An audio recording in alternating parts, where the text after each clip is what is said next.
Have you ever wondered what the odds of surviving an atomic bomb are? The chances are already incredibly slim. But what about surviving, too? It sounds like something straight out of a Hollywood movie, but for one man, this unbelievable scenario was his reality. This is the story of Tsutomu Yamaguchi, the man who stared into the heart of 2 nuclear explosions and lived to tell the tale. Our story begins on August 6, 1945. Tsutomu Yamaguchi, a 29-year-old naval engineer, was in Hiroshima on a business trip for Mitsubishi Heavy Industries. He had just spent 3 months working there and was finally ready to go home to his wife and infant son in Nagasaki. That morning, he and his colleagues were heading to the train station to make the journey back. But Yamaguchi realized he had forgotten his Hanko's personal sealand, went back to his lodgings to get it. This small, seemingly insignificant decision would change the course of his life forever. As he walked through the city, he saw a B-29 bomber, the Enola Gay, fly overhead. He watched as 2 small parachutes were dropped from the plane.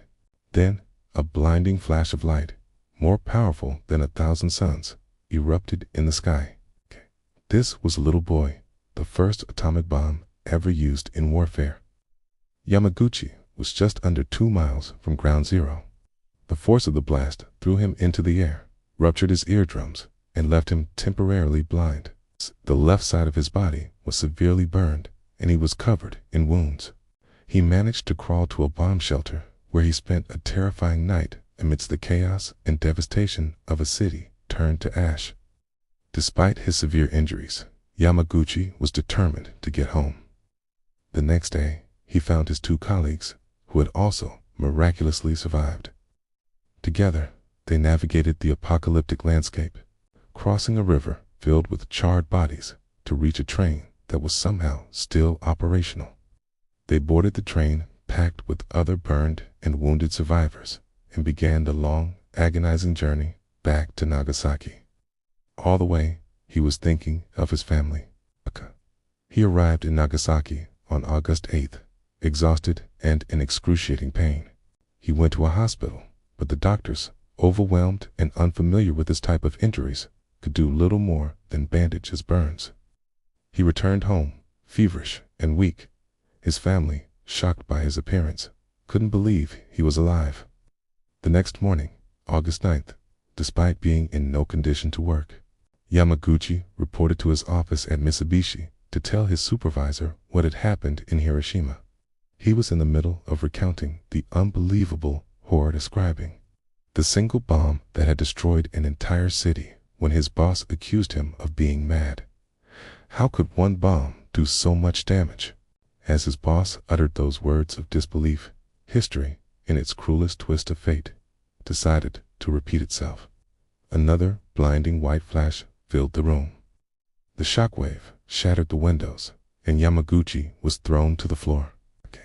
This was Fat Man, the second atomic bomb, detonating over Nagasaki. Once again, Yamaguchi was approximately 2 miles from the epicenter. His office was destroyed, but miraculously, he survived this second nuclear blast with relatively minor new injuries. The bandages from his Hiroshima wounds were blown off, but he was otherwise mostly unharmed by the second explosion. He immediately rushed out of the rubble to find his wife and son. He feared the worst, expecting to find his home and his family gone. In another stroke of what can only be described as unbelievable luck, he found them both alive with only minor injuries. His wife had been out shopping for burn ointment for him when the bomb fell, and the hill had shielded them from the worst of the blast. For the second time in just 3 days, Tsutomu Yamaguchi had survived an atomic bomb. He had been at the wrong place at the wrong time, twice, or, depending on how you look at it, he was in the right place to survive, twice. In the years that followed, Yamaguchi lived with the physical and psychological scars of his experience. He suffered from radiation poisoning, losing his hair and enduring constant sickness, but he recovered. For decades, he rarely spoke of his ordeal, not wanting to draw attention to his painful past. He lived a quiet life, raising his family and working as a translator.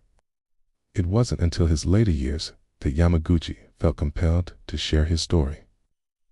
As he saw a new generation growing up with no memory of the horrors of nuclear war, he decided to become a vocal advocate for nuclear disarmament.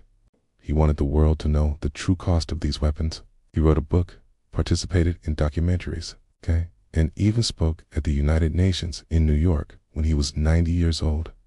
He pleaded, "The reason that I hate the atomic bomb is because of what it does to the dignity of human beings." Tsutomu Yamaguchi was officially recognized by the Japanese government as a survivor, or hibakusha, of the Nagasaki bombing. But for years, his presence in Hiroshima on August 6 was just a footnote in his file. It wasn't until 2009, after a long campaign, that he was officially recognized as a nijyuu hibakusha, a double bomb survivor. He remains the only person ever to hold this official status. Tsutomu Yamaguchi passed away in 2010 at the age of 93. His life is a powerful testament to the resilience of the human spirit. It's a story of both incredible misfortune and miraculous luck.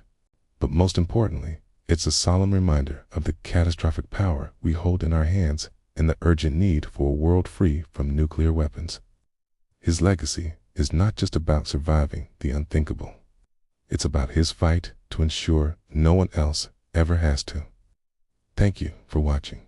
If this story moved you, please like, share, and subscribe for more incredible stories from history. See you next time.